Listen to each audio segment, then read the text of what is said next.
Chers aumôniers, bien-aimés dans le Seigneur, salut. Je suis le général d'Aumônerie Dionodo Kamdem et c'est avec beaucoup de joie que je m'adresse à vous dans le cadre de cette rencontre mensuelle avec les aumôniers d'Afrique. La Deuxième Guerre mondiale a certainement été l'une des guerres les plus meurtrières que l'humanité ait connues. Aujourd'hui, partout dans le monde, nous assistons à des guerres. Que ce soit de la Russie pour l'Ukraine, de la Palestine en ce qui concerne Israël, nous avons des champs de guerre même en Afrique. La paix donc se voit être aujourd'hui un élément crucial, capital, que dis-je, un impératif catégorique.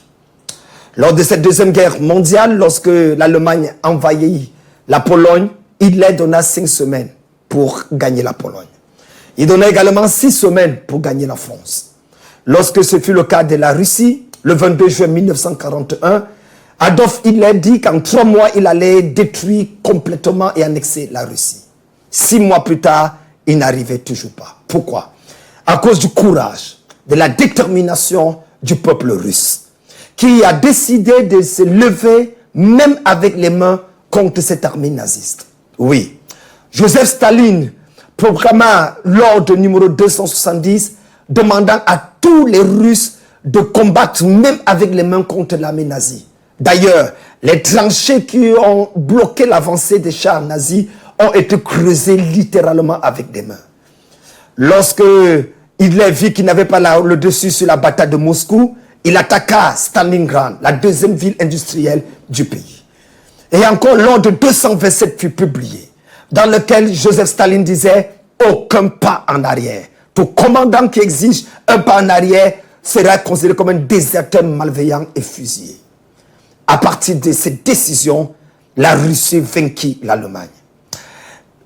Dans le livre de Josué, l'Éternel dit à Josué après la mort de Moïse, « Fortifie-toi et prends courage, car c'est toi qui amèneras ce pays dans la terre promise. » Oui, la CONAS Chaplain Global Corporation en Afrique traverse des moments inédits.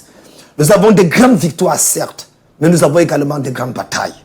Des hommes et des femmes qui ne comprennent pas le sens ou le bien fondé de notre combat, sur le plan humanitaire et sur le plan divin, se permettent de pouvoir mettre les bâtons dans les rues.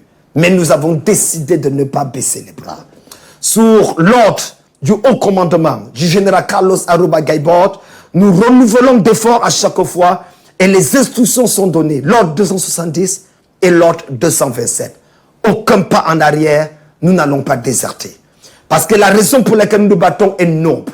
La paix en Afrique. Sans la paix, nous ne pouvons pas avoir un développement durable. Sans la paix, nous ne pouvons pas nous en sortir. Les aumôniers juges de paix, aumôniers anti-drogue, sont supposés travailler pour le bien fondé de nos pays. C'est la raison pour laquelle, chers aumôniers, chers commandants de pays, je m'adresse à vous aujourd'hui pour vous encourager à ne pas baisser les bras. Ils sont nombreux qui subissent toutes sortes d'attaques, mais qui sont en train d'avancer. Je profite pour saluer ces colonels, commandants, et dans les différents pays qui aujourd'hui subissent un certain nombre de difficultés, mais qui restent forts et qui restent fermes. Salut au colonel Messi, au commandant Marcel, salut également à tous les autres aumôniers qui, de part et d'autre, dans les différents pays en Afrique centrale, en Afrique de l'Ouest, en Afrique de l'Est, sont en train de se battre pour permettre que le nom de la CONACI puisse avancer. Je voudrais clôturer mes propos aujourd'hui en vous communiquant de manière officielle le lieu, la date et le pays de rassemblement de la RACA 2024. Oui, après plusieurs moments de prière, d'intercession et de direction par l'Esprit de Dieu, le haut commandement global a décidé que la RACA 2024, qui aura lieu à partir du 15 février jusqu'au 18 février 2024, aura bel et bien lieu au Congo-Brazzaville. Oui, le Congo-Brazzaville remporte la Palme d'Or. Félicitations au Bénin, félicitations au Tchad, qui certainement organiseront au courant de l'année 2024 d'autres événements encore plus prestigieux. Mais, après avoir partagé avec les autorités du Congo-Brazzaville, qui ont émis le désir de recevoir la RACA 2024, près de 1000 aumôniers venant de près de 30 pays dans le monde entier se retrouveront au Congo-Brazzaville à partir du 15 février 2024.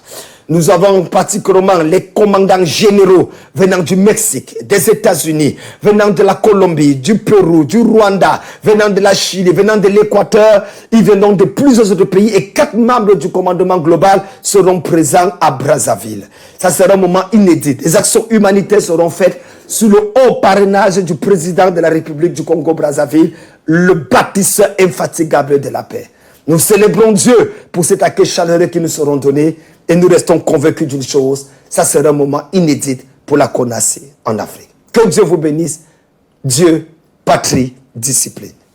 Je vous remercie.